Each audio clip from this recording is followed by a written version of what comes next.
देखो जरा elimination reaction जो बेसिकली हमें करनी है वो 3 होती हैं। एक E1 रिएक्शन,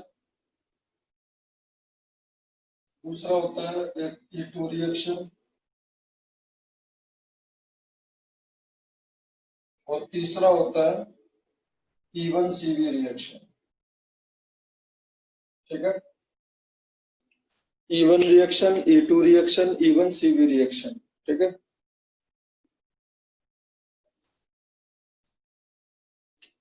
देखो E1 रिएक्शन में weak base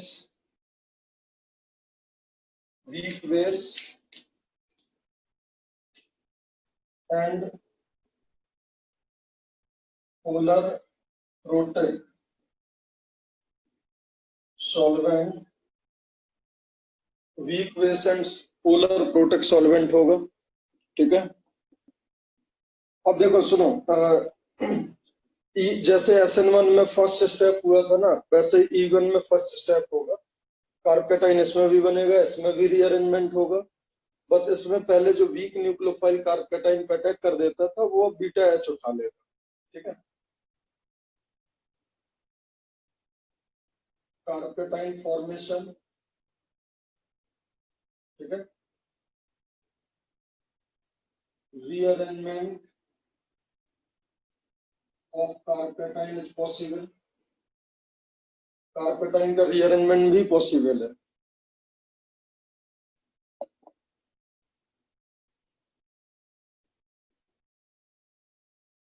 And E1 versus SN1, in most of the cases SN1 is dominating.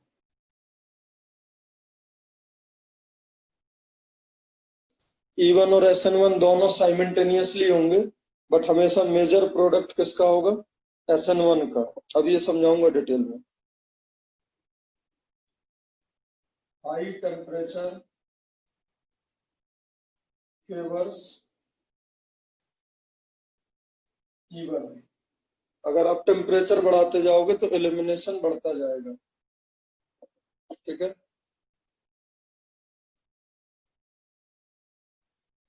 इसका जो रेट लॉ आएगा वो वैसे ही होगा, K Rx to the power 1 and base to the power 0। वहां न्यूक्लियोफाइल टू दी पावर 0 था, या बेस टू दी पावर 0। तो order with respect to Rx 1 होगा, order with respect to base 0 होगा। ओवरऑल मोलिकुलरिटी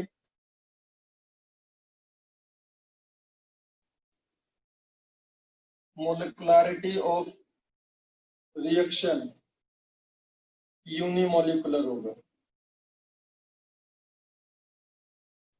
ठीक है,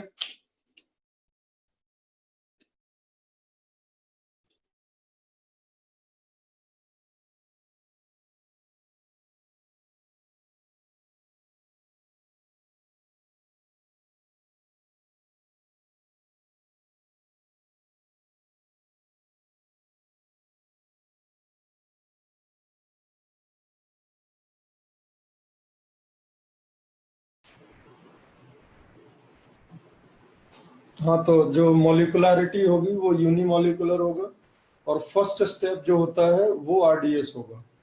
ठीक है, अब ध्यान से एक बात और देखो, it is a multi step reaction, it is a multi step reaction. ठीक है, बिल्कुल बेटा, सारी चीजें SN1 जैसी हैं, बस जो डिफरेंस है वो देखो। इन second step weak base abstracted beta hydrogen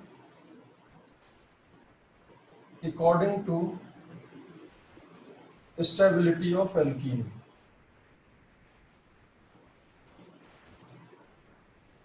ठीक है, मतलब ये बात एक नई है।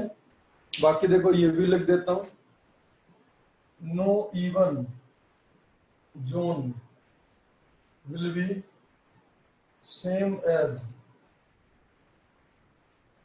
no SN1 zone। देखो ये भी नया नहीं है।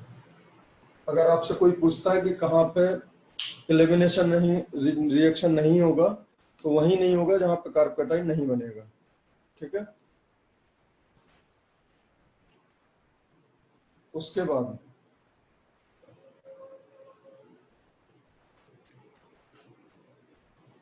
देखो जरा, अगर RX है या ऐसे देखो, ध्यान से देखना जरा, ये डिफरेंस क्रिएट करेगा और यही डिफरेंस सबसे ज्यादा जरूरी है।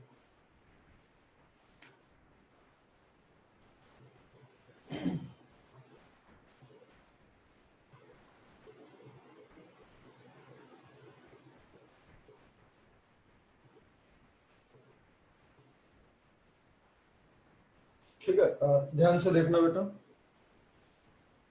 CH3 CH3 CH3 Cl और वाटर के साथ रिएक्शन कर रहे हैं। ठीक है, तो बेटा इसमें क्या है, PPS है और 3 डिग्री RX है, तो कार्बोकेटाइन तो बनेगा ही बनेगा। ये प्लस बन गया। अब देखो इस कार्बोकेटाइन पर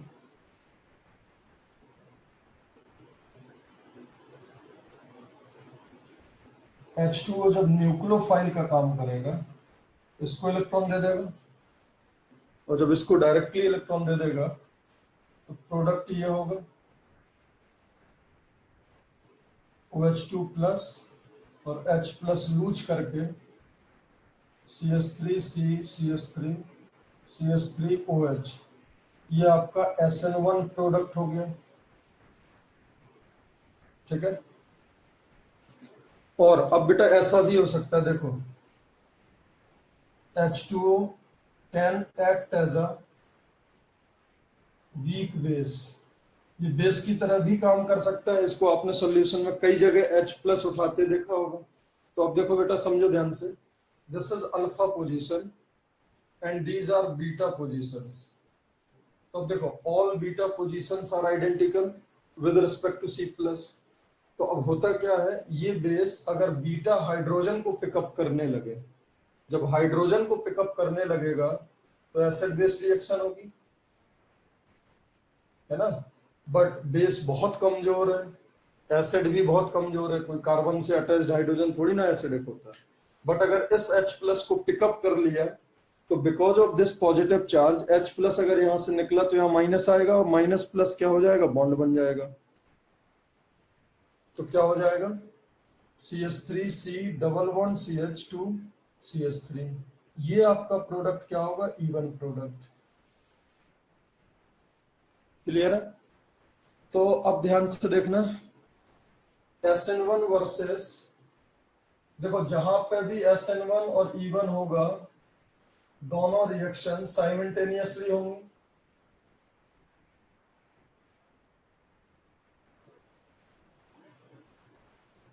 बट मोस्टली SN1 का ही मेजर प्रोडक्ट होगा।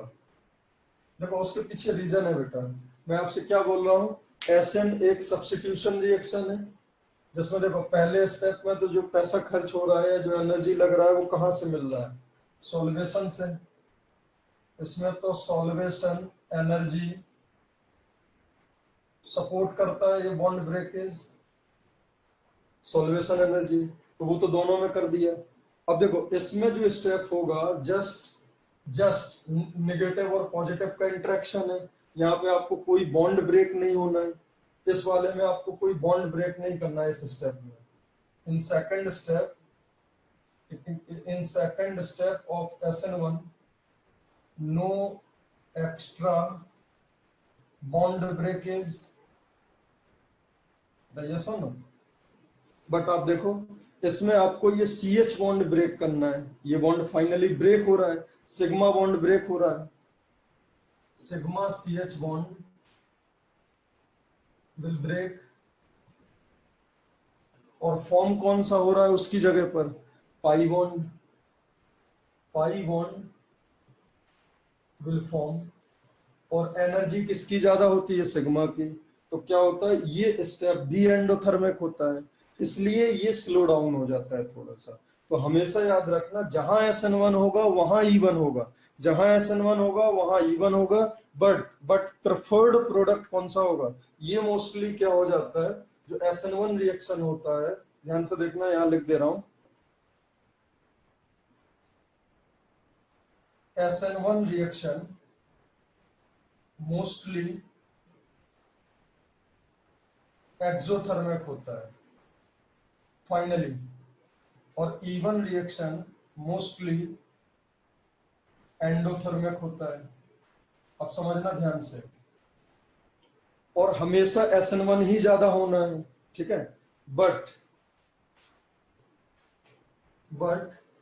On increasing temperature percentage yield of elimination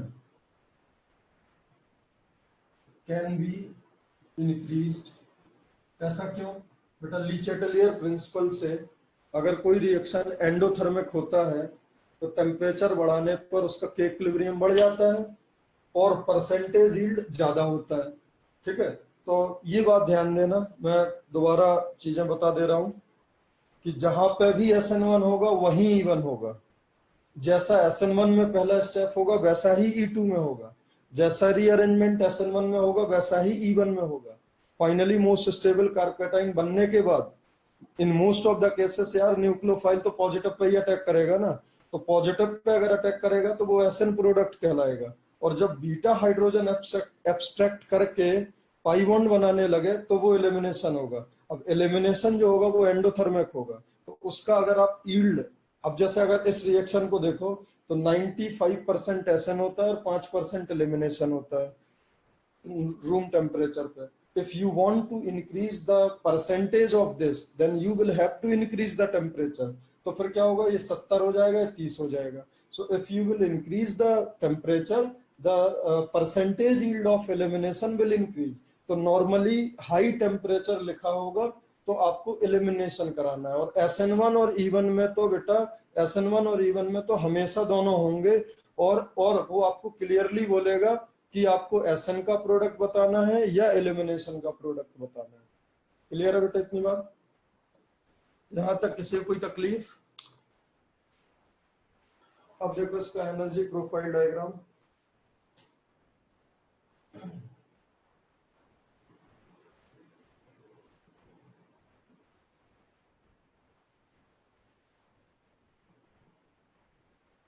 अगर ये RX है तो ये पहला स्टेप हुआ, ये इंटरमीडिएट बन गया, फिर ये दूसरा स्टेप और ये एल्कीन बन गया। अब देखो एल्कीन अगर आप देखोगे तो एल्कीन का एनर्जी ज्यादा है, इसका मतलब डेल्टा H कैसा है, पॉजिटिव, और ये रिएक्शन कैसा है, एंडोथर्मिक, ठीक है। बाकी देखो सारी चीजें इसमें सेम ही होंगी, ये होगा TS1, ये होगा TS2, ये होगा एक्टिवेशन एनर्जी ऑफ 1 तो EA1, और ये होगा EA2, ठीक है। अब यहाँ पे एक डिफरेंस आएगा, देखो जो इंटरमीडिएट है, इंटरमीडिएट जो जो जो आपका TS1 है वो इंटरमीडिएट लाइक है, जो TS2 है वो भी इंटरमीडिएट लाइक है। इसका मतलब this energy gap will depend on the energy of intermediate, ठीक है। अब देखो rate of E1 reaction will be directly proportional to stability of carpetine, similarly it is directly proportional to leaving group ability of X, it's directly proportional to dielectric constant of solvent, और इसमें भी PPS preferred है और PPS compulsory है, PPS is compulsory, और इसमें weak base present होना चाहिए, वीक बेस इज कंपलसरी, बेटा वीक बेस इसलिए क्योंकि अगर स्ट्रॉन्ग बेस हुआ तब तो वो E2 कर ले जाएगा। तीसरा इसमें एक एडिशनल पॉइंट आता है, अगर ये सब चीजें सेम है, ठीक है, तो होता है rate of E one reaction is directly proportional to stability of formed alkene.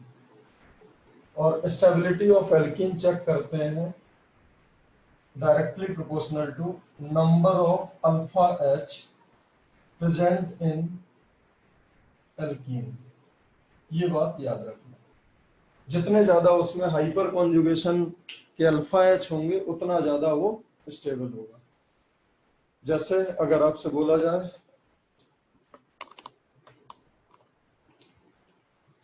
Stability of alkene का ऑर्डर बताओ, स्टेबिलिटी ऑफ एल्कीन का जो ऑर्डर है CH2 double bond CH2, CH3 CH double bond CH2, CH3 CH double bond CH CH3, CH3 CH double bond C CH3 CH3 और CH3 C CH3 double bond C CH3 CH3।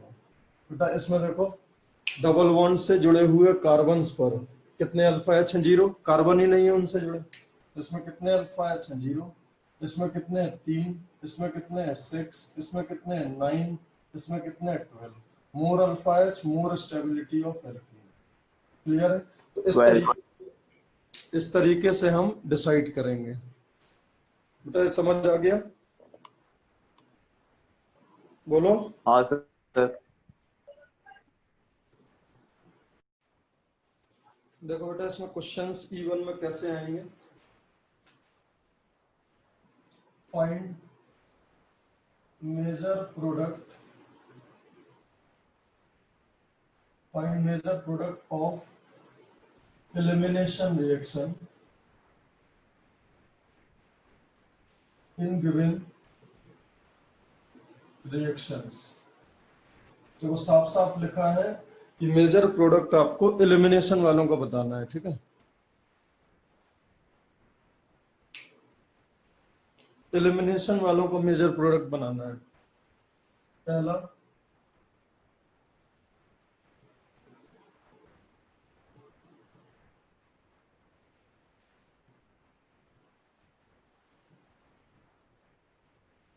थोड़ा सा heat का sign दे दिया so that समझ रहे हैं percentage yield ठीक ठाक हो जाए।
ये देखो इसमें क्या है, 7 मेंबर रिंग में क्लोरीन लगा है, वाटर डाल के हीट करा है। 4 मेंबर रिंग में एक मिथाइल है कार्बन पर, एक क्लोरीन है, पानी डाल के हीट करा। CH3 CH3 PH CH CH3 Cl C2H5 डाल के हीट करा। ये 3 क्वेश्चन है। आपको देखो यहाँ पे डेफिनेटली SN1 रिएक्शन होगा, but we are not interested in SN1 reaction. आप चाहो तो SN1 का भी बना सकते हो, वो ही फाइनली मेजर होगा, मैं आपको क्लियरली बता चुका हूँ। बट यहाँ पे क्वेश्चन में पूछा है कि draw the major product of elimination reaction, मतलब एलिमिनेशन में जो पॉसिबिलिटीज है उनका मेजर बताना है। तो 3 क्वेश्चन ये है, तो 3 क्वेश्चन ये है। 5 मेंबर रिंग से जुड़े हुए कार्बन पर 2 मिथाइल है, 1 क्लोरीन, C2H5OH हीट। सारी रिएक्शंस में हीट इसलिए दिया है क्योंकि एलिमिनेशन का परसेंटेज यील्ड हल्का सा बढ़ जाता है। यहाँ पे PHCH3H, PHCH3H एक कार्बन में है, फिर CH2Cl, C2H5OH और हीट। यहाँ 4 मेंबर रिंग दोनों है, फिर Cl है, और इसको हीट करके एलिमिनेशन का प्रोडक्ट बनाना है आपको। सब में बनाओ जरा।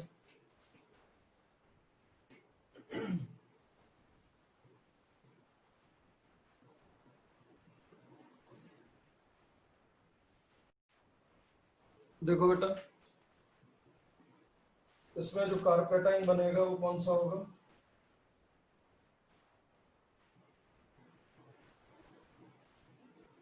ये कार्पेटाइन, लेकिन यहाँ रिंग एक्सपेंशन की कंडीशन है,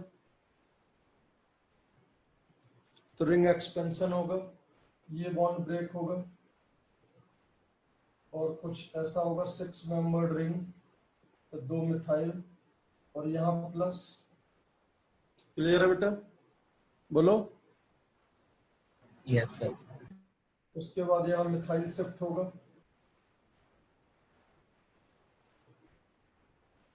मिथाइल शिफ्ट यहाँ आ जाएगा, यहाँ प्लस आ जाएगा। बेटा ये कार्पेटाइन होगा, चाहे SN1 कराते तो यहां तक तो सेम था। यस और नो? कितने लोग ने यही यही बनाया? बोलो। यस सर, यही था। कितने लोग ने यही बनाया फाइनल इंटरमीडिएट? उसके बाद देखो जरा, ये अल्फा कार्बन है, यहाँ 2 हाइड्रोजन है, यहाँ 3 हाइड्रोजन है, यहाँ 1 हाइड्रोजन है। तो याद रखना, जहां पे कम हाइड्रोजन है वहां से हाइड्रोजन उठाना। वीक बेस का काम यहाँ पे कौन कर जाएगा? C2H5OH Excel. और वो याद रखना, गरीब को गरीब बनाओ। क्या याद रखना है? गरीब को गरीब बनाओ। ये इसमें कितने अल्फा एच आएंगे? 10। अगर आपने बीटा 1 उठाया, बीटा 1 से अगर एच उठाया तो 10 अल्फा एच। अगर आपने बीटा 2 से उठाया तो देखो, बीटा 2 वाले से ये आएंगे 3 अल्फा एच। 3 कैसे? एक यहाँ एच है और यहाँ 2 है। और अगर आपने बीटा 3 से उठाया तो ये आएगा। इसमें कितने अल्फा एच है? 2 यहाँ, 3 यहाँ, 1 यहाँ, 6 अल्फा एच। बताओ मेजर कौन सा होगा? तो हमेशा याद रखना, यहाँ पे आके सोचना कि कौन सा एच उठा के, कौन सा एच उठा के, कौन सा एच उठा के जो एल्कीन है वो ज्यादा स्टेबल बनेगा। बस आपको यही नया सीखना है, बाकी सब सेम है। तो समझ आ गया सबको? कितने प्रोडक्ट बनेंगे ना सर इसमें? बीटा 1 से निकाला, बीटा 2 से निकाला है, बीटा 3 से निकाला, तीनों वाले बनेंगे ना? तीनों बनेंगे, बट पूछा तो मेजर प्रोडक्ट है ना क्वेश्चन में। Yes sir. मेजर प्रोडक्ट बेटा वो होगा जिसके अल्फा एच ज्यादा होंगे। और देखो इसमें 3 एच यहाँ है, 3 एच यहाँ CH3 होंगे ना दोनों, और यहाँ CH2 तो 10 अल्फा एच हो गए। इसमें सिर्फ 3 अल्फा एच है। अल्फा एच का मतलब पाई बॉन्ड के बगल वाले कार्बन। हाँ सर। कितने लोग को ये फर्स्ट क्वेश्चन समझ आ गया? हैंड रेज करो।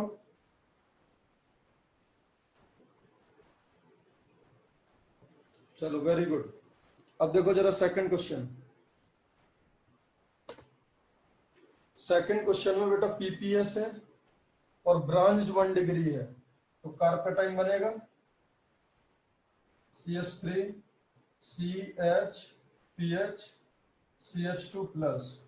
क्या अब ये रीअरेंज है या अभी रीअरेंज होगा? अभी रीअरेंज होगा, बिकॉज हाइड्रोजन शिफ्ट होगा। यहाँ H शिफ्ट, और H शिफ्ट होगा तो क्या होगा? CH3 CPH, यहाँ प्लस और यहाँ CH3। अब हमेशा याद रखना, आपको जो बीटा H पिकअप करना है वो बीटा H sp3 कार्बन पर होने चाहिए। वो किस पे होने चाहिए, sp3। ये बेंजीन से पिकअप मत करने लगना।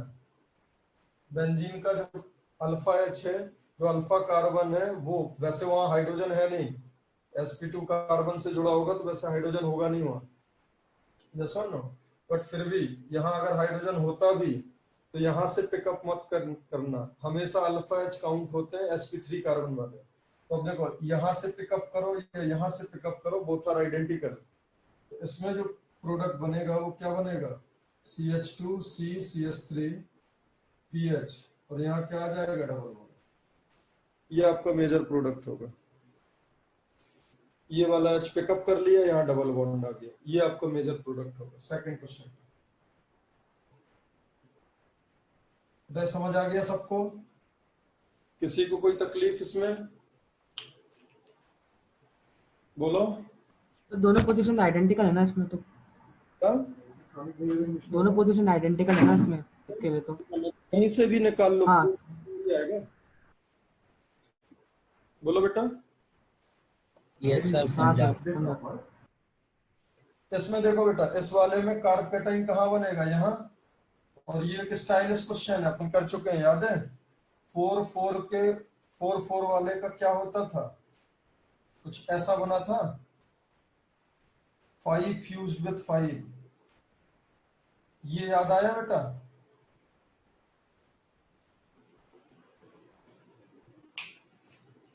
ये याद आया आपको? ये कार्पेटाइन दो हाँ रिंग एक्सटेंशन होके इसमें कन्वर्ट हुआ था finally. Yes sir, yes sir. Yes sir. अब देखो बेटा, इसमें ये वाला बीटा है और ये वाली बीटा पोजीशन आइडेंटिकल है, और ये बीटा डिफरेंट है। तो यहाँ पे कितने हाइड्रोजन है, 2। यहाँ पे कितने हाइड्रोजन है, 2। यहाँ पे कितना हाइड्रोजन है, 1। तो क्या याद रखना है, गरीब को गरीब बनाओ, गरीब को गरीब बनाओ।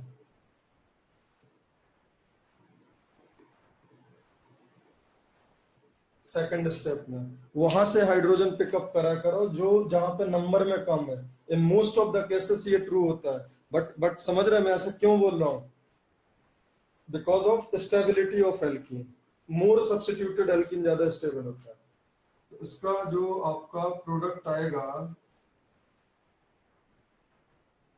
वो कुछ ऐसा आएगा, ये मेजर प्रोडक्ट होगा। बेटा समझ गए? अगर कोई डाउट हो तो पूछो।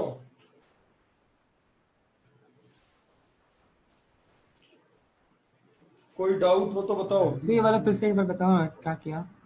बेटा ये यहाँ से ये समझ आ गया। हाँ अब इसके बाद ये अल्फा पोजीशन है तो वी हैव 3 बीटा पोजीशंस।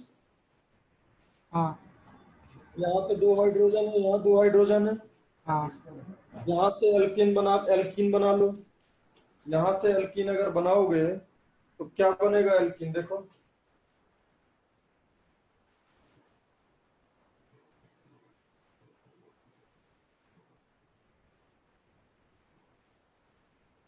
ये एल्कीन बनेगा बेटा, बोलो। हाँ हाँ हाँ इसमें कितने अल्फा एच है, एक यहाँ, 2 यहाँ और 2 यहाँ, कितने हैं, 5। बोलो। हाँ और अगर ये नीचे वाला हाइड्रोजन उठाया तो ये बनेगा।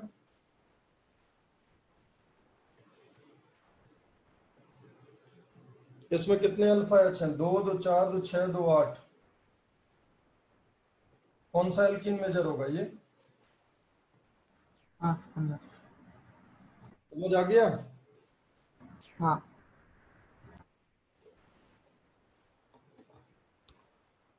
नेक्स्ट ये देखो, इसमें बेटा यहाँ कार्पेटाइन बन जाएगा, और 7 मेंबर्ड रिंग से जब रिंग पर ही पॉजिटिव होता था तो रिंग कॉन्ट्रैक्शन होता था, ये सिखाया था मैंने आपको। और अगर रिंग कॉन्ट्रैक्शन होगा तो ये इस फ्रेम में कन्वर्ट होगा। बोलो बेटा। Yes sir. अरे बताओ भाई। हाँ सर। उसके बाद इसमें हाइड्रोजन शिफ्ट होगा, so that we will get 3 degree कार्पेटाइन।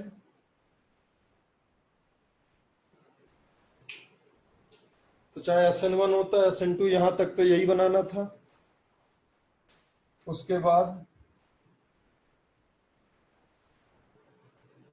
एक ये एल्कीन होगा अगर ये बीटा H निकाला तो, एक ये एल्कीन होगा अगर ये या ये उठाओ तो इसमें कितने हैं? 2 2 4 3 7, इसमें कितने हैं? 2 और 2 4। कौन सा मेजर होगा? ये वाला। समझ गए बेटा? अरे बोलो भाई। हाँ सर समझा। हाँ सर। क्लियर है? उसके यस बाद सर। हाँ सर। कार्पेटाइन बनेगा ये वाला, और जब ये रिंग एक्सपेंड होगा तो क्या बनेगा? ये, और इसको सीधा करेंगे तो ये ऐसा दिखेगा कुछ, ये सुनो। फिर इसमें हाइड्रोजन शिफ्ट होगा तो यहां आ जाएगा, बोलो। फिर इसका जो मेजर प्रोडक्ट होगा, एक ये बनेगा और एक ये बनेगा, ये वाला मेजर हो जाएगा।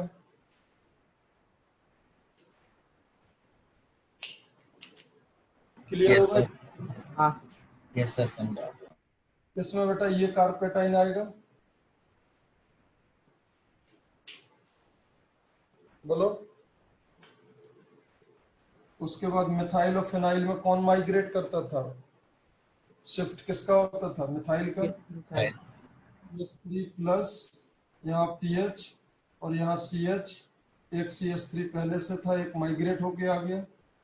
अब इससे ज्यादा सुंदर कार्पेटाइन आप बना नहीं सकते हो, क्यों? क्योंकि रेजोनेंस भी है, 3 डिग्री भी है। अब यहां से बीटा H उठाओगे और यहां से उठाओगे, तो यहां से अगर बीटा 1 से उठाया तो ये बनेगा, यस और नो? और अगर बीटा 2 से उठाया तो ये बना। कौन सा ज्यादा स्टेबल है? देखो बेटा, रेजो स्टेबलाइज तो दोनों पाई बॉन्ड है, फिनाइल का रेजोनेंस तो दोनों पाई बॉन्ड में है ना। With respect to phenyl, phenyl का रेजोनेंस तो दोनों पाई बॉन्ड में होगा। अल्फा H यहाँ कितना है? सिर्फ 1, और यहाँ अल्फा H कितने हैं? 9। तो कौन मेजर हो जाएगा? ये वाला। बेटा समझ आ गया सबको? Yes sir. हाँ सर। किसी को कोई डाउट हो तो पूछ लो, अभी शर्माओ मत। मैं क्लियरली बोल रहा हूं कि जैसा SN1 में करना है। अगर आपको यहाँ डाउट आ रहा है तो इट मीन्स आपका SN1 वीक है। SN1 अगर आपका वीक है तो आप बताना, पिछला वीडियो देखना, पिछली क्लासेस के नोट्स पढ़ना, और सेकंड स्टेप में सिर्फ कार्पेटाइन बन गया, सबसे सुंदर कार्पेटाइन पे जाके रुक जाओ। उसके बाद अगर आपको एलिमिनेशन का प्रोडक्ट पूछा है तो ये देखो कि पॉजिटिव के बगल में कितने ऑप्शंस हैं। उन ऑप्शंस में ये चेक कर लेना कहाँ पे कितने हाइड्रोजन है। जहां पे ज्यादा हाइड्रोजन होंगे उसका एल्कीन जब बनाओगे तो वो लेस सब्स्टिट्यूटेड होगा, और जहां कम हाइड्रोजन है वहां को हटा के अगर एल्कीन बनाओगे तो मोर सब्स्टिट्यूटेड होगा। In most of the cases more substituted alkene major होते हैं। और फाइनली एल्कीन का stability is a part of GOC। मैंने आपको बता दिया है कि स्टेबिलिटी ऑफ एल्कीन देखते हैं रेजोनेंस और हाइपर कॉन्जुगेशन से। अगर किसी रिंग में रेजोनेंस है, किसी पाई बॉन्ड में रेजो है, तो वो बेस्ट है। अगर रेजो नहीं है तो फिर अल्फा H से चेक कर लो। More resonance with pi bond, more stability of alkene. More alpha H, more stability of alkene. But अगर एक में रेजो है और एक में अल्फा H है, then resonance factor will dominate. Clear है बेटा ये सारी बातें?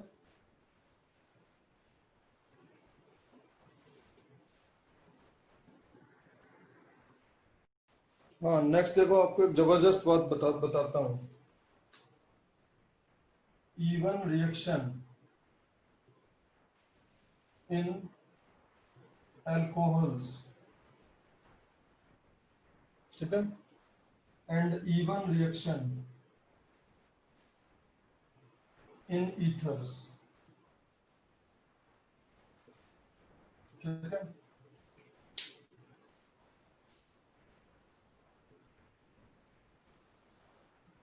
ये देखो, अगर मान लो कोई अल्कोहल है,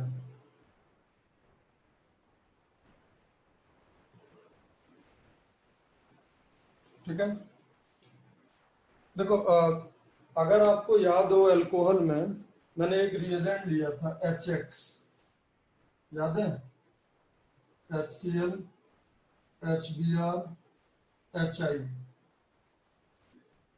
ये always gives SN reaction, SN reaction.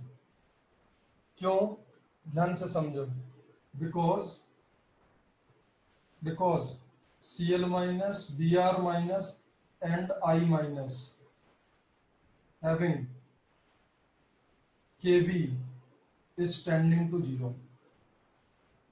बेटा देखो, कहीं अगर क्लोराइड आयन है सॉल्यूशन में तो क्या वो बेस का काम करता था? नहीं करता था ना। क्यों? क्योंकि ये स्ट्रॉन्ग एसिड का कॉन्जुगेट है। बेटा बात समझ आ रही है ये? अरे बताओ भाई। Yes sir. यस सर एक बार रिपीट कर सकते हो? Pb एसिड बेस पेयर में Ka of any acid into Kb of its conjugate will be equal to बेटा Kw, ये मालूम है? दोबारा हाँ repeat. Sir. Ka of HCl into Kb of Cl minus will be Kw। हाँ sir. ये हाँ। सब then Kb of Cl minus will become Kw divided by Ka of HCl। बोलो हाँ बोलो। सर। इनफैक्ट यहाँ HX कर दो और यहाँ पे भी HX कर दो और यहाँ पे भी X माइनस कर दो। There what is X? Cl, Br और I। ठीक है, तो अब देखो जरा, Ka of strong acid, Ka of strong acid infinity को टेंड करता है, वेरी बिग नंबर। बोलो। यस हाँ सर। तो बताओ Kw divided by Ka strong acid will tend to 0। Yes sir. Yes sir. This is Kb of X minus. तो क्या होता है कि इनको बेस का रोल प्ले करना आता ही नहीं है, वीक बेस भी नहीं होते हैं। अब समझो, तो जैसे ही अल्कोहल का रिएक्शन HX से है, now we have only substitution option SN1 versus SN2। और मैंने क्या बोला था कि अल्कोहल में HX डालने पर अगर SN1 हो रहा है तो गो अहेड विद SN1, जब SN1 ना हो तो SN2 कराओ। ये बात क्लियर है बेटा?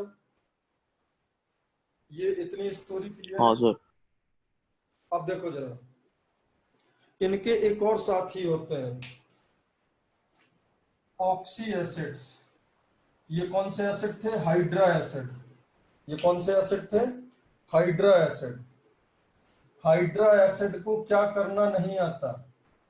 हाइड्रो एसिड को क्या करना नहीं आता? बेस का रोल प्ले करना नहीं आता है। और ऑक्सी एसिड लाइक H2SO4,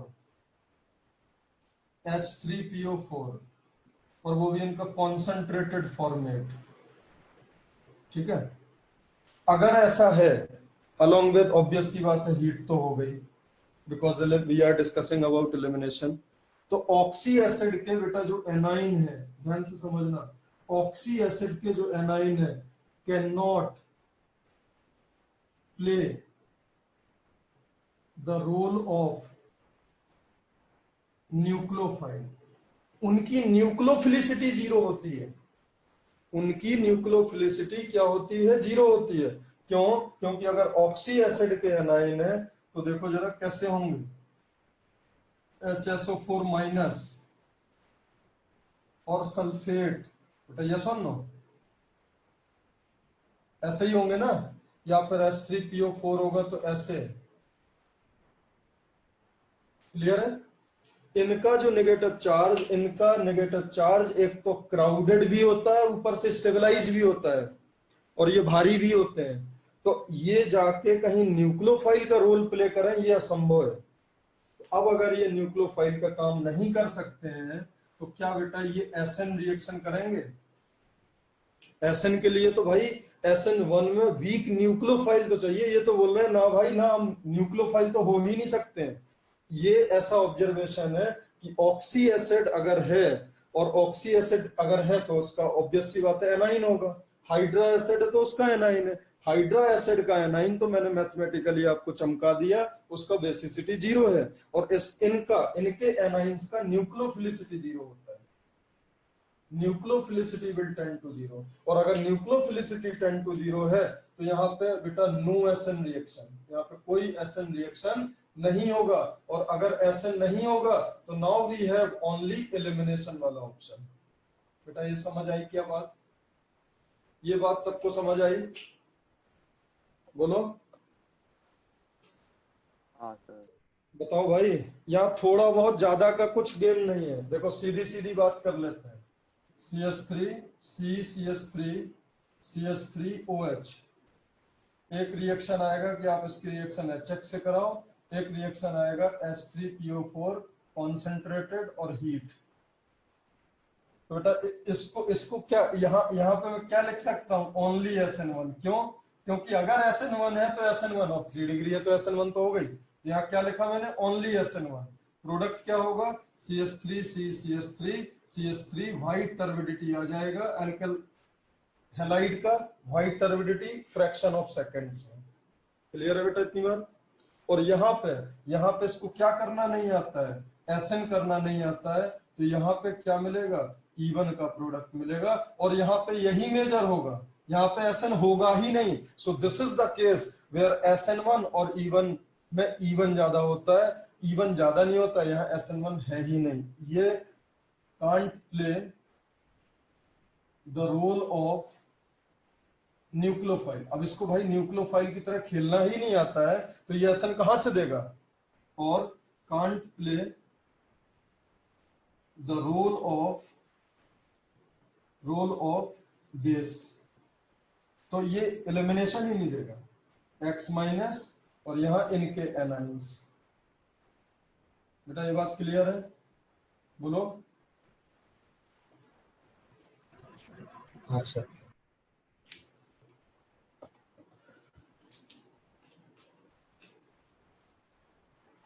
अब देखो अपन कितने भी क्वेश्चन कर सकते हैं यार, मतलब टाइम पास है, टाइम पास है बिल्कुल। जैसे ये क्वेश्चन है, इसमें डाल दिया कॉन्सेंट्रेटेड H2SO4 और हीट, और आपसे पूछा है मेजर प्रोडक्ट।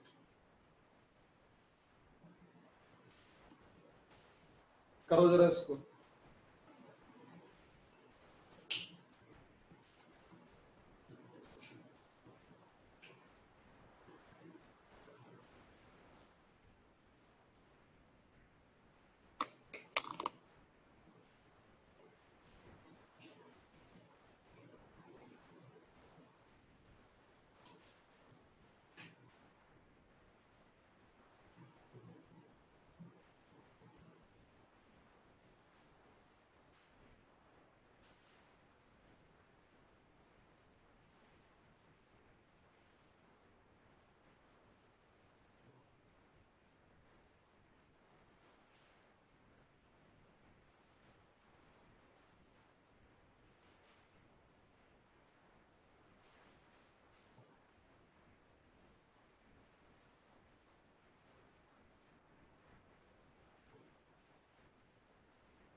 देखो कॉन्सेंट्रेटेड H2SO4 PPS तो है ही, अच्छा H प्लस डोनर है, अच्छा H प्लस डोनर है तो अल्कोहल को लीविंग ग्रुप तो अच्छा बना ही देगा बेटा। बोलो।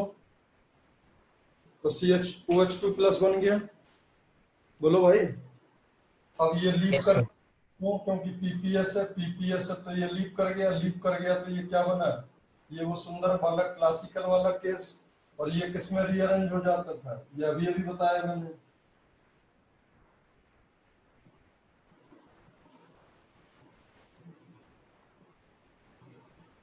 उसमें अब बताओ क्या करना है। अब ये न्यूक्लियोफाइल का काम तो कर नहीं पाएगा कि कोई यहीं आके अटैक कर दे, तो ये तो साइड से बेस ही हटाएगा, एच हटाएगा।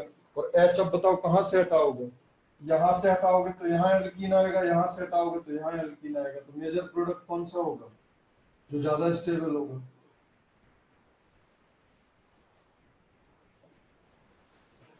ये आपका मेजर प्रोडक्ट हो जाएगा। बेटा समझ आया ये बात, यस सर। समझ आ गया है तो। अब देखो एक बहुत बढ़िया बात, इन एल्कोहल्स इफ कार्बोकैटाइन, ये कार्बो लिखा है थोड़ा यहाँ पे लाइट चमक रहा है, in alcohols if carbocation can be formed और stabilized carbocation can be formed, then in presence of concentrated oxy acid heat always even reaction will give major product। मैं आपको अल्कोहल में ये बताया भी था, अल्कोहल में जब HX डाला था तो मैंने बोला था कि भाई अगर वहां SN1 हो सकता है तो फिर SN1 ही होगा, जब SN1 ना हो then think for SN2।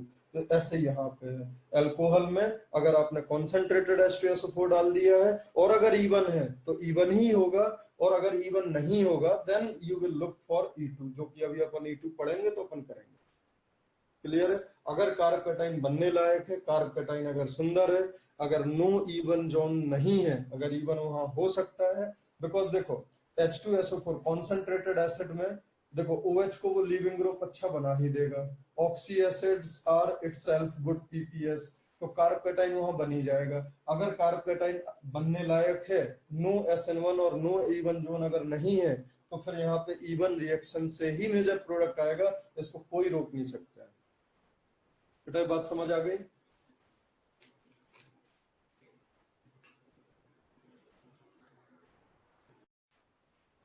अब देखो जरा, E one reaction is rare, even reaction is rare in case of ether, only when 3-degree carbocation is formed,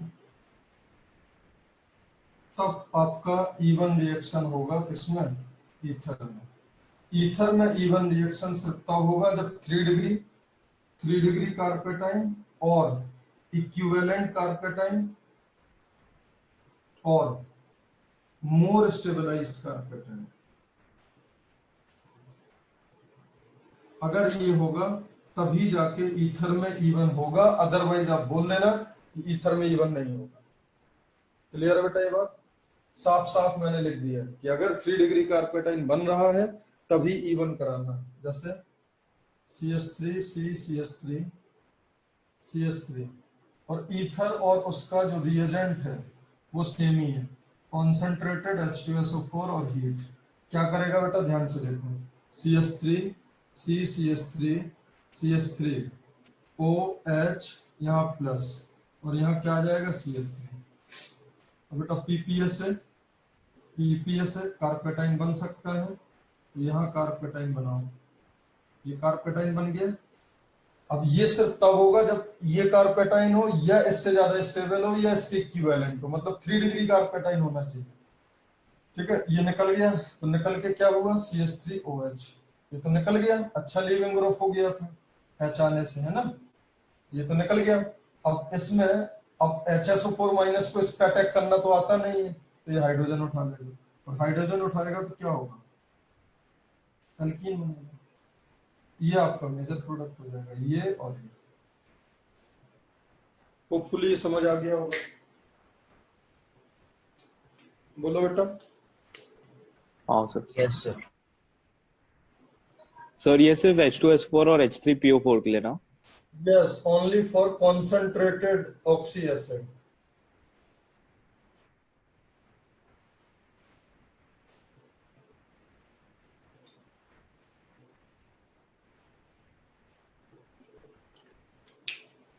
जैसे कॉन्सेंट्रेटेड H2SO4 देखो, कॉन्सेंट्रेटेड H2SO4, दिमाग से SN बाहर निकाल देना, एलिमिनेशन बचेगा अल्कोहल में और ईथर में। अब देखो जरा इसमें क्या होगा।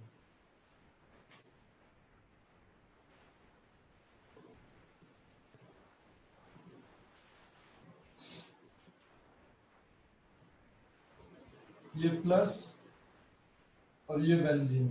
अब बताओ किसी साइड 3 डिग्री कार्पेटाइन है क्या? ये है साइड, यस और नो? तो पीपीएस में 3 डिग्री कार्पेटाइन बन जाएगा। ये बन गया। उसके बाद ये फिनॉल वापस निकल गया, फिनॉल निकल गया। अब इसको अटैक करना तो डायरेक्ट C+ पे आता नहीं है, तो हाइड्रोजन की चोरी करेगा। इसका जो प्रोडक्ट आ जाएगा वो क्या आएगा? PH C double bond CH2 CH3।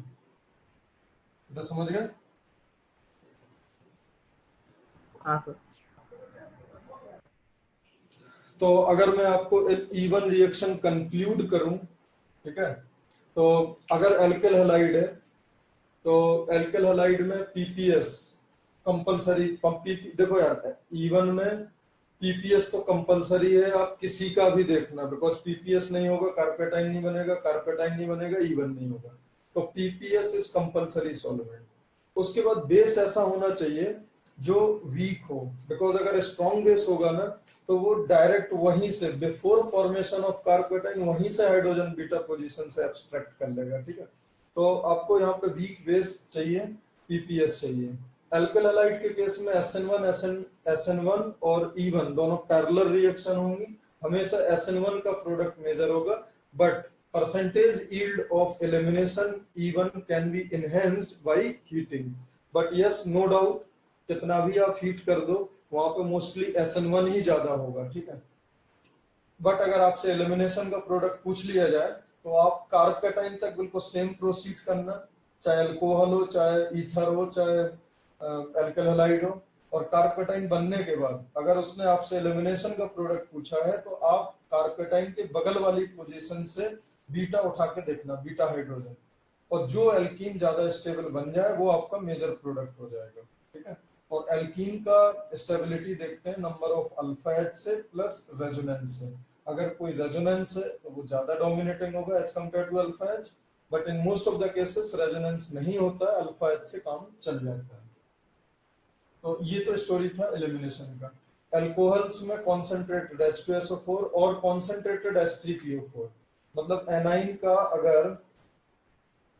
अगर ऑक्सी एसिड है तो हमेशा एलिमिनेशन फेवरेबल होगा, और हाइड्रा एसिड है तो हमेशा सब्स्टिट्यूशन फेवरेबल होगा।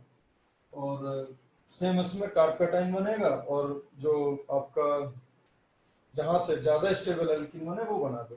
ईथर के केस में यहाँ थोड़ा गड़बड़ है, ईथर काफी इनर्ट होते हैं, तो कॉन्सेंट्रेटेड H2SO4 वगैरह से भी उनको ब्रेक करना काफी कठिन होता है। ये सिर्फ तब ब्रेक होंगे, तब इवन शो करेंगे ओनली व्हेन जब आपका 3 डिग्री कार्पेटाइन बन रहा हो, 2 डिग्री वगैरह में। और कंप्रोमाइजिंग कार्पेटाइन आप यहाँ पे मत बनाना, आप बोल देना कि यहाँ पे इवन रिएक्शन नहीं होगी। So this is all about E one reaction. Now we can discuss E2 reaction. अगर किसी कोई डाउट हो तो आप पूछ लो। इवन में अगर कोई डाउट हो तो पूछ लो। अच्छा, इवन रिएक्शन में हम एक और देख सकते हैं ये बात। इवन में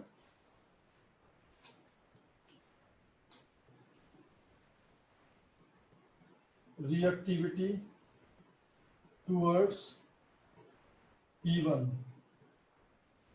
ठीक है। तो 3 degree RX, then 2 degree RX, then 1 degree RX, ठीक है। या फिर RI, RBR, RCl, या फिर RX in solvent of more dielectric constant।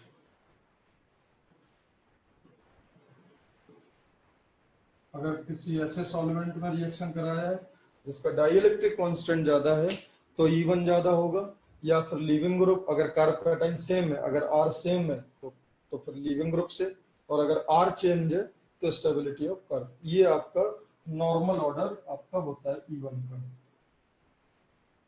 ये बात डायरेक्टली आपसे पूछी जा सकती है। हाँ, और अगर ये सारे फैक्टर सेम है, ये सारे फैक्टर सेम है, तो rate of E1 can be decided by stability of alkene. लेकिन कब? जब ये सारे फैक्टर सेम हो। क्लियर है बेटा? Yes sir. Next second reaction is E2। तो E2 रिएक्शन, बेटा इसमें एक बात ध्यान से देखना, E1 में तो आपका SN1 से काम चल गया, E2 में मैं बता रहा हूँ सारी चीजें बिल्कुल डिफरेंट होंगी। ठीक है, मतलब मोस्टली चीजें डिफरेंट होंगी। आराम से एक एक करके आप देखते जाना। सबसे पहले इसका नेम लिख सकता हूं, बाई मॉलिकुलर एलिमिनेशन रिएक्शन। ठीक है, इसका रेट लो क्या आएगा कि Rx टू दी पावर 1 और base to the power 1। Clear है? Order with respect to Rx 1, order with respect to base 1। Total order of reaction will be 2। Molecularity भी क्या होगा? 2। क्लियर है? तो यहां तक किसी कोई तकलीफ? ये पार्ट तो नेम से ही आ जाता है सब, एंड इनफैक्ट ये पार्ट तो SN2 जैसा ही है, बस यहाँ न्यूक्लियोफाइल होगा, उसका पावर 1। क्लियर है बेटा? यहां तक कोई तकलीफ? यहां तक कोई दिक्कत किसी को?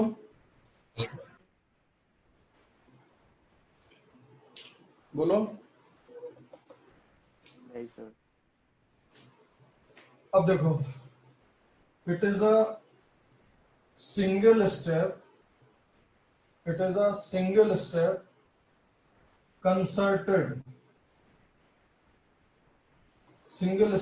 कंसर्टेड मैकेनिज्म, मतलब एक ही बार में सब हो जाना है। ठीक है, तो सिंगल स्टेप है। जब सिंगल स्टेप होता है तो उसको एलिमेंट्री रिएक्शन बोलते हैं। क्लियर है? तो वही उसका RDS होगा। कोई तकलीफ बेटा इसमें? जब एक ही स्टेप है तो वही RDS हो जाएगा ना। बोलो। हाँ सर। अब देखो जरा, अब समझो जरा ध्यान से। Removal of H from beta carbon and removal of leaving group from alpha carbon is simultaneous.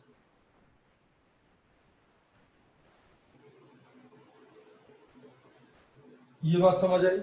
जैसे जैसे याद है, जैसे जैसे न्यूक्लियोफाइल ने अटैक करा था वैसे वैसे लीविंग ग्रुप निकला था। यहाँ पे जैसे जैसे हाइड्रोजन को एब्स्ट्रैक्ट करता जाएगा वैसे वैसे बॉन्ड वीक होगा, बॉन्ड बनता जाएगा। तो ये बात भी बिल्कुल सेम है। देखो बेसिकली यहाँ होना क्या है ये समझ लो पहले। बेसिकली यहाँ होना क्या है, ध्यान से देखो। ये लीविंग ग्रुप है, बोलो, और लेट्स से ये हाइड्रोजन है। ठीक, ये दिख रहा है ना सभी को? Yes sir. अब बताओ, अगर आपको सेम वाला, मतलब उसी टाइम पे कोई हाइड्रोजन को ले जाए और उसी टाइम पे क्लोरीन को निकाल दे, तो फिर पावरफुल बेस चाहिए आपको।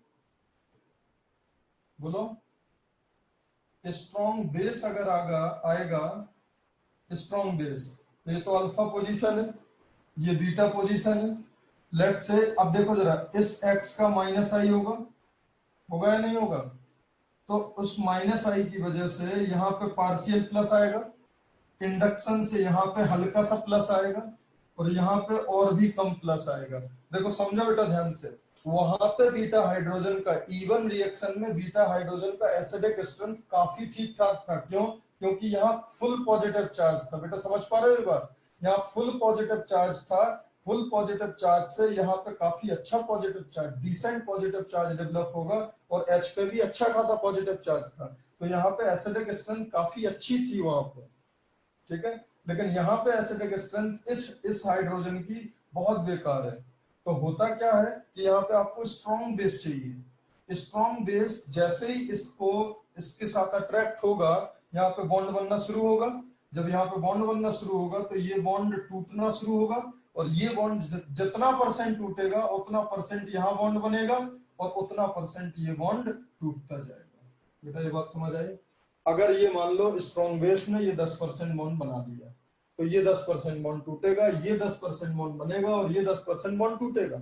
जब इसने 100% बॉन्ड बना लिया तो ये 100% टूट जाएगा, यहाँ 100% बन जाएगा, ये 100% टूट जाएगा। बेटा ये बात समझ आए? This thing is simultaneous, this thing is simultaneous. मैं मतलब एग्जैक्टली पता, जो प्योर E2 होते हैं, जो प्योर A2 होते हैं, उसमें पता क्या होता है? देखो लिख दे रहा हूं, rate of removal of H मतलब beta H is exactly equal to rate of removal of leaving group मतलब अल्फा कार्बन। देखो ये बिल्कुल अगर एग्जैक्टली बराबर है तभी जाके वो परफेक्ट E2 होगा, तब जाके बेटा वो क्या होगा? परफेक्ट E2 होगा। अब ध्यान से समझना। अब बताओ, अगर परफेक्ट E2 है, अगर परफेक्ट E2 है तो कहीं पे भी आपको कोई चार्ज नजर आएगा क्या? बिकॉज ऑफ दिस इंटरेक्शन कोई चार्ज नजर नहीं आएगा। क्यों?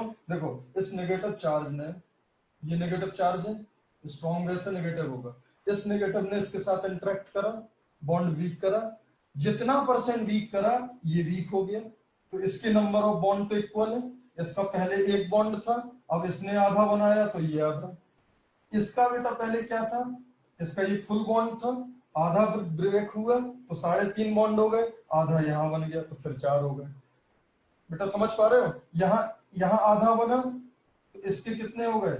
4.5, तो ये आधा ब्रेक हो गया तो फिर मतलब कहीं पे भी ऐसा नहीं होगा बेटा, कहीं पे भी ऐसा नहीं होगा कि कहीं ज्यादा बॉन्ड टूट जाए और कहीं कम बने। मतलब दिस रेट आइडियल E2 में, परफेक्ट E2 में ये रेट बिल्कुल इक्वल होता है। अब एक बात और समझो जरा, एक बात यहाँ पे हमें और समझनी होगी, उसको आप ध्यान से समझना। मैं क्या बोल रहा हूं? H and X should be anti-periplanar। H और X है वो एंटी पेरीप्लेनर होने चाहिए। इस बात को आप समझो, ये बात अगर आप समझ गए तो E2 यही कंप्लीट हो जाएगा। देखो जरा बेटा, अब थोड़ा सा ऑर्बिटल बना के दिखा देता हूं। देखो जरा, यहां देखो,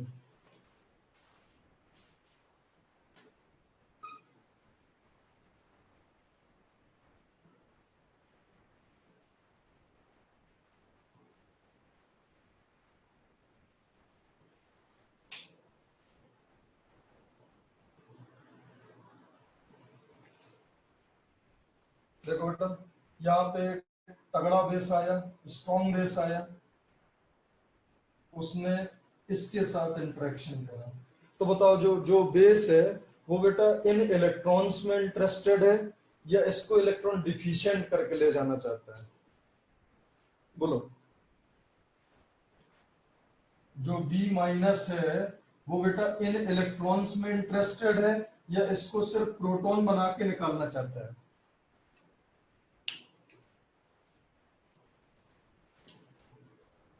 प्रोटॉन में इंटरेस्ट।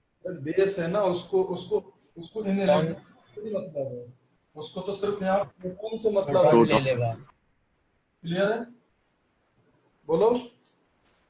Yes sir.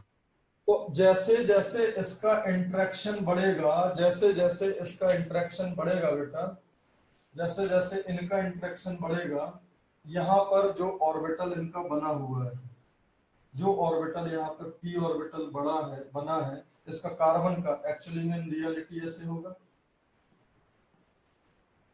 ये हाइड्रोजन है, ऐसे ही होगा ना बेटा, ये लोन पेयर थे,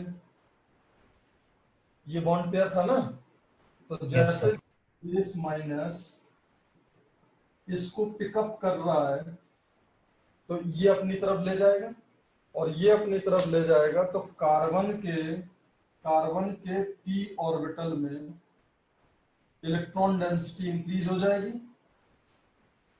बिकॉज ये तो इसको तो जाना है ना, अपना इलेक्ट्रॉन छोड़ के जाना है। ये बात समझ आई सबको? बोलो। Yes sir. ये पाई ऑर्बिटल को बेटा यहाँ पाई वन बनाना है, यहाँ पे इस p ऑर्बिटल को यहाँ पाई वन बनाना है, और अब बताओ यहाँ पे इस कार्बन के पास कौन सा ऑर्बिटल खाली है, ये बताओ पहले तो। इसके पास खाली कौन सा है ये बताओ। कोई नहीं, अरे 4 बॉन्ड बने हुए हैं, 4, एक s होता है, 3 p होते हैं, सब भरा हुआ है, सेकंड पीरियड एलिमेंट है। तो बेटा यहाँ पे जो खाली ऑर्बिटल है वो है इस सिग्मा cx का, इस सिग्मा cx का एक सिग्मा स्टार खाली होगा। अरे बोलो भाई। Yes sir. Yes, sir. और सिग्मा स्टार का जो डायरेक्शन होता है, जो सिग्मा स्टार का डायरेक्शन होता है वो सिग्मा cx के बिल्कुल परफेक्टली अपोजिट होता है। तो बेटा अगर ये डाउनवर्ड है, अगर ये डाउनवर्ड है, अगर ये बॉन्ड डाउनवर्ड बना है, अगर ये बॉन्ड डाउनवर्ड है तो इसका सिग्मा स्टार अपवर्ड होगा। बोलो। हाँ सर। Yes sir. अगर सिग्मा cx का जो प्रेफर्ड ओरिएंटेशन है वो अगर डाउनवर्ड है तो ये आपका अपवर्ड होगा। और अब देखो ये भी कहां है, इसका भी प्रेफर्ड ओरिएंटेशन मैंने क्या बनाया, अपवर्ड। तो ये इनके बीच में इंटरेक्शन करने लगेगा, ये इनके बीच में इलेक्ट्रॉन आदान प्रदान करने लगेगा, और इलेक्ट्रॉन इस तरीके से पाई बॉन्ड के फैशन में दे रहा है ये। और पाई बॉन्ड बेटा तब बनता है जब दोनों ऑर्बिटल आपके पैरेलल हो। बोलो बेटा। तो ये वैकेंट यस ऑर्बिटल, सर। ये वैकेंट ऑर्बिटल है और ये फिल ऑर्बिटल है। ये फील्ड क्यों है? क्योंकि base is interested only in H+। तो इनके जो शेयर्ड इलेक्ट्रॉन है वो कार्बन के पास ही रहने हैं, और जितना परसेंट कार्बन के पास रहते हैं उतना परसेंट वो बगल में ट्रांसफर करने लगता है। और जब इसने देखा कि यार भाई अपने पास तो 4 से ज्यादा बॉन्ड बन रहे हैं, तो सबसे वीक बॉन्ड कौन सा, CC बॉन्ड या CX बॉन्ड, CX बॉन्ड, उसको लूज करना क्या कर देता है, स्टार्ट कर देता है। बेटा समझ गए? तो अब देखो, जितना अगर ये 10% बॉन्ड बना, ये 10% बॉन्ड बना, इसका मतलब यहाँ पे 10% एक्स्ट्रा इलेक्ट्रॉन आए, इसने अपनी बगल वाली लोब में 10% एक्स्ट्रा ट्रांसफर करा। जब इसने देखा कि भाई 10% इसके पास एक्स्ट्रा बॉन्ड हो गए, तुरंत 10% उसने ब्रेक करा। तो चमक रहा है। 50% इसने एब्स्ट्रैक्ट करा, दिस बॉन्ड इज 50%, तो यहाँ पे एक्सेस ऑफ इलेक्ट्रॉन हो गए 50%, 50% बगल में ट्रांसफर करे और 50% ये बॉन्ड ब्रेक करा। जब ये 100% हो गया, ये इलेक्ट्रॉन पूरा यहाँ हो गया और ये इसने पूरा ट्रांसफर करा और ये बॉन्ड पूरा टूट गया। बट अब समझो जरा ध्यान से बेटा, इसकी ट्रांजिशन स्टेट में इन TS ऑफ E2 क्या कभी यहाँ पे नेगेटिव चार्ज बनता हुआ आपको नजर आएगा?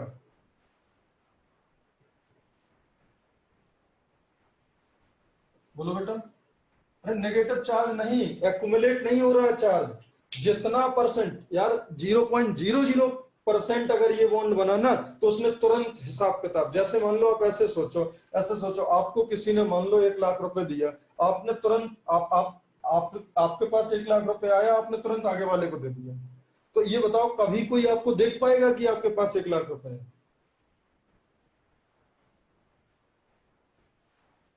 अरे बात समझ आ रही है मैं क्या कहना चाह रहा हूं? Yes sir.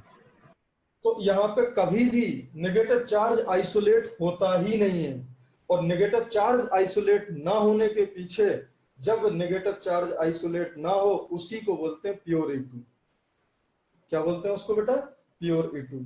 अब अच्छा ये बताओ मेरे को, नेगेटिव चार्ज यहाँ पर कब एक्युमुलेट होने लगेगा, कब अपन यहाँ पे नेगेटिव चार्ज देख सकते हैं? बेटा तब देख सकते हैं जब जब rate of removal of H ज्यादा हो जाए और लीविंग सर ग्रुप जब बेस वीक हो। इसका स्पीड निकलने का ज्यादा हो जाए और ये उतना ना निकल पाए। बॉन्ड स्ट्रांग हुआ तो। क्लियर है बेटा ये बात? तो E2 का ये वाला कहानी समझ आया आपको? हाँ सर। Yes sir. हाँ। अब देखो जरा, मैं ये बोल सकता हूँ E2 का जो रिएक्टिविटी रेट है वो directly proportional to stability of transition state, ये बोल सकता हूँ बेटा? अरे बताओ। Yes sir. And E2 is a endothermic reaction, क्योंकि है तो एलिमिनेशन ही ना। 2 सिग्मा बॉन्ड तोड़ के आप एक पाई बॉन्ड बना रहे हो, है तो घाटे का सौदा। बट हो किस लिए रहा है? एंट्रोपिक फैक्टर से। बिकॉज सिर्फ फायदे वाली रिएक्शन थोड़ी ना होती है, एंट्रोपी तो बढ़ ही रही है ना, 1 के 2 हो रहे हैं लोग। अब देखो जरा, इसका एनर्जी डायग्राम कुछ ऐसा होगा बेटा, सिंगल स्टेप है। मैंने एल्कीन क्यों ऊपर बनाया? क्योंकि एल्कीन में एक पाई बॉन्ड बना है और 2 सिग्मा बॉन्ड तोड़े हैं। बोलो बेटा, इसलिए इसकी एनर्जी क्या होगी? This reaction will B endothermic. अरे बताओ भाई, ये एक्टिवेशन एनर्जी, दिस इज हाँ। टीएस। अब बताओ जरा, जो टीएस होगा वो कैसा होगा? रिएक्टेंट लाइक या प्रोडक्ट लाइक? प्रोडक्ट। यस। अब समझना, अब पूरा गेम रिवर्स हो जाएगा। यहां से पूरा गेम रिवर्स हो जाएगा। देखो कैसे। अब बताओ 3 डिग्री में बेटा, 3 डिग्री RX में, 2 डिग्री RX में और 1 डिग्री RX में बेटा, ये बताओ E2 का रेट किस में ज्यादा होगा? सोच के बताना। 3 degree RX, 3 degree RX, 2 degree RX, 1 degree RX, E2 का रेट क्या होगा? सोच के बताओ।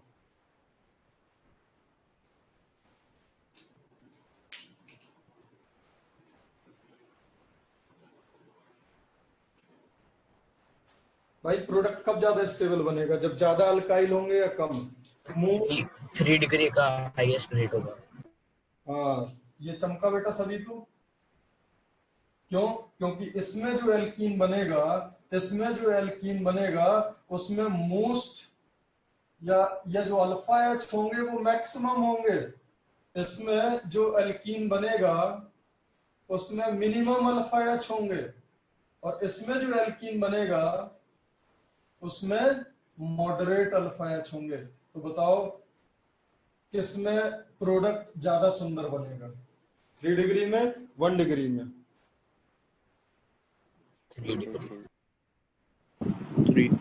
जबकि पता है SN2 में ये नीचे आया था, याद है? तो ट्रांजिशन स्टेट रिएक्टेंट लाइक था, और फिर अपन ने बोला था कि भाई ट्रांजिशन स्टेट रिएक्टेंट लाइक है तो रिएक्टेंट पे यार ज्यादा क्राउडिंग नहीं करनी है, 5वां बॉन्ड नहीं बनाना है, इसलिए वहां क्राउडिंग था, इसलिए वहां 1 डिग्री का सबसे ज्यादा था।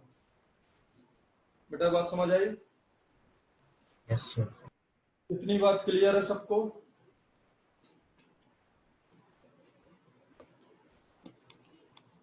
अब देखो E2 का रिएजेंट बता दे रहा हूं मैं। E2 का जो रिएजेंट होगा फॉर RX, इसके अलावा कोई रिएजेंट नहीं होगा। ध्यान से देख लो, एक होगा एल्कोहलिक KOH,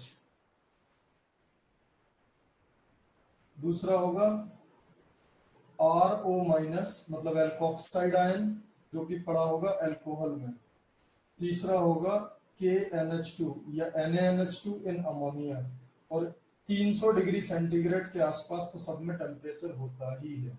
मतलब मैंने लिख दिए हैं अल्कोहल KOH में हीटेड कंडीशन में।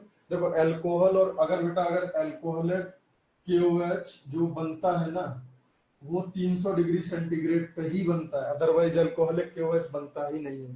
तो अगर कहीं अल्कोहलिक KOH लिखा है तो ये अज्यूम कर लेना कि वहाँ 300 डिग्री सेंटीग्रेड अपने आप है।